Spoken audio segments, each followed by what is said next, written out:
এমন ভাবে মগ্ন হয়েছিলেন যে পৃথিবী তার ভাষ্যকে হারিয়ে ফেলেছিলেন। এমন ভাবে তাণ্ডব শুরু করেছিলেন যে পৃথিবী ভারসাম্য হারিয়ে দিয়েছিলেন। দেবতারা ভয়ে ভীত হয়ে সমস্ত নদীকে একত্রিত করেছিলেন, যদি দেবাদিদেব মহাদেবকে কেউ স্নান করাতে পারে। স্নান করালে যদি একটা রাগটা ঠান্ডা হয়, মানে যে ক্রোধাগ্নি জ্বলছে সেই ক্রোধাগ্নিটা যদিও ঠান্ডা হয়, এই মনোভাব নিয়ে সমস্ত দেবতারা সমস্ত নদীকে আহ্বান করেছিল। গঙ্গা, যমুনা, সরস্বতী, নর্মদা, সিন্ধু, কাবেরী, গোদাবরী, এই সমস্ত নদীকে আহ্বান করেছিল। এখন সবাই মিলে এসে বলছে আমি স্নান করাবো, ও বলছে আমি স্নান করাবো, ও বলছে আমি স্নান করাবো। নারায়ণ প্রভু বলে থামো থামো থামো থামো, আগে বিষয়টা ভালো করে বুঝে নাও, তারপরে লাফালাফি করবে। বলুন প্রভু, দেবাদিদেব মহাদেবকে যে স্নান যে করাবে তার কিন্তু এই সুন্দর রূপটি থাকবে না। কেন? দেবাদিদেব মহাদেবের যে ক্রোধাগ্নি জ্বলছে, ওই ক্রোধাগ্নিতে স্নান করাতে গেলে পুড়ে ছাই হয়ে যাবে। এত সুন্দর যে রূপ আছে, সে রূপটা কিন্তু কুৎসিত হয়ে যাবে। যেই না বলেছে নারায়ণ প্রভু, সমস্ত নদী 10 হাত করে পেছিয়ে গেছে। কেউ নিজে থেকে চাইবে নিজের রূপটা নষ্ট করতে? কেউ চাইবে মা? নিজের থেকে কেউ নিজের রূপ নষ্ট করতে চাইবে না। এখন সব নদী পেছিয়ে চলে গেলে দাঁড়িয়ে রইল যমুনা। নারায়ণ প্রভু বললেন, যমুনা তুমি তুমি গেলে না? না প্রভু, আমি স্নান করাবো, আমি দেবাদিদেব মহাদেবকে স্নান করাবো, কিন্তু তার আগে আপনাকে একটা কথা দিতে হবে। কত চতুরানি দেখো ভক্তি। ভগবান মৃদু হেসে বললে, বলো। বলছি প্রভু, আমি দেবাদিদেব মহাদেবকে স্নান করানোর সঙ্গে সঙ্গে আমার এই সুন্দর রূপটা পুড়ে কুৎসিত হয়ে যাবে, ছাই হয়ে যাবে। তা কুৎসিত যখন আমার হয়ে যাবে, আমাকে তার কোনো সুপাত্র বিবাহ করবে না। একটা কুৎসিত নারীকে কেউ সঙ্গ করবে, বিয়ে করবে সংসারের জন্য? কেউ করবে না। তা আপনি আমায় কথা দেন, আমি দেবাদিদেব মহাদেবকে স্নান করানোর ফলে আমার যে রূপটা পুড়ে ছাই হয়ে আমি কুৎসিত হয়ে যাব, তা আমি যখন কুৎসিত হয়ে যাব আমার বিবাহ হবে না। আপনি আমায় কথা দেন, আপনি আমায় বিবাহ করবেন। কেমন বন্ধনে আবদ্ধ করলেন যমুনা। চাতুরানী করে ভগবানের কাছ থেকে কথা নিয়ে নিলেন। তথাস্তু। নারায়ণ প্রভু মৃদু হেসে বললেন, তোমার মনোবাঞ্ছা পূর্ণ হবে। না যমুনা, সেদিন দেবাদিদেব মহাদেবকে স্নান করিয়েছি, ফলের ফল কিছু হলো না, রূপটা পুড়ে গেল। দেবাদিদেব মহাদেব ক্রোধাগ্নি যেমন জ্বলছিল তেমনই জ্বলতে লাগলো, মাঝখান থেকে যমুনার রূপটা পুড়ে ছাই হয়ে গেল।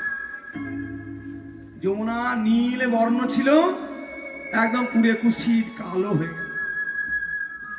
যার জন্য দেখবেন ওই ভগবান শ্রীকৃষ্ণের অষ্টতর নামে উল্লেখ আছে যমুনার পতি বলে। ওই চাতুরানি করে যমুনা কথা নিয়ে নিয়েছি ভগবানের কাছ থেকে, যে আপনি কথা দেন আমায় বিবাহ করবেন। এখন আর নীল যমুনা নেই, এখন যমুনার জল কালো, এখন কালো হয়ে গেছে। তাই রাধারানী সখী সমাজে আক্ষেপ করে বলছে, সখী রে,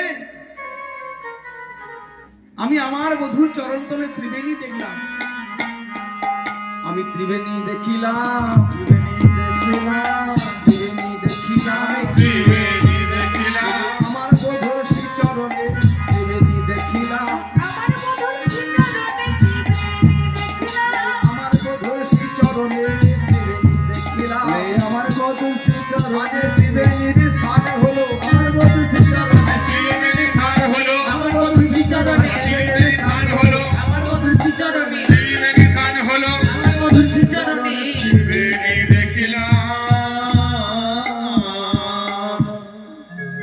শুধু কি তাই, আমার বধূর চরণতলে আরো 19টি চিহ্ন দেখলাম, দুটো একটা নয় সখী, 19টি চিহ্ন, চন্দ্রাধং কলসং ত্রিকোণ ধনুষী খং গোষ্পদং কোষ্ঠকং স্বস্তি জবা চক্রং ছদ্মং ধ্বজা প্রবী, এই নিয়ে 19টি চিহ্ন দেখলাম সখী। প্রথমে দেখলাম চন্দ্রাধং, মানে অর্ধেক চাঁদ। অর্ধেক চাঁদ কেন গোবিন্দের চরণের তলে? 16 অর্ধেক কত মা? 32। 16 অর্ধেক 8। 16 কলা পূর্ণ হলে হয় পূর্ণিমা, নাকি? 16 কলা পূর্ণ হলে হয় পূর্ণিমা চন্দ্র। 16কে মাঝখানে ভাগ করলে হয় 8, অর্থাৎ অষ্টমীর দিন ভগবানের আবির্ভাব তিথির দিন, কৃষ্ণ অবতারের আবির্ভাব তিথির দিন, অষ্টমীতে জন্মাষ্টমী। সেই অষ্টমী দিনে অর্ধেক চাঁদ গোবিন্দকে দর্শন করতে এসে রূপ থেকে মোহিত হয়ে চরণে আশ্রয় নিয়ে দিলেন। তাই অর্ধেক চাঁদ গোবিন্দের চরণের তলে রয়েছে, আমার বধূর চরণ তলে।